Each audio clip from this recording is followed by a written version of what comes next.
তো ভাই এখন আছে আমি মালদার যে মানে শিলাদাসের এখানে আর কি, নেতাজি মোড় পিছনে আমার। তো ভাই মালদা যারা র্যাপিডো করছো, যদি মানে এই ভিডিওটা দেখে থাকো ভাই, আমাকে একটা কষ্ট কথা বলো তো, যে তোমাদের ভাই মানে পেট্রোল বাইকে করে কি পোষাচ্ছে আদৌ? ভাই আমি মোটামুটি করি না, ঠিক আছে, মানে পেট্রোল বাইক করলে যখন করি আর কি, তখন ওই ইলেকট্রিকে করি আমি। তো রীতিমতো আমি টাকা চোখে দেখতে পাচ্ছিলাম ভাই।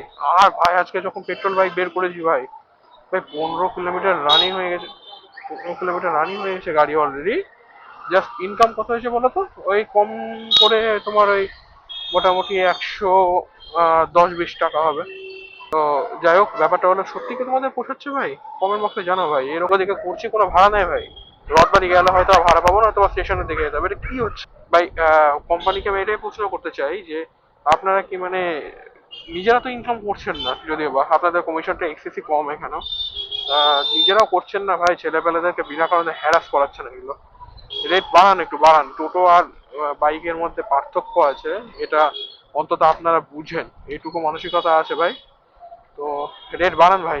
এরকম রেটে কাজ করলে পারে ছেলে পেলে করছে কি করে ভাই?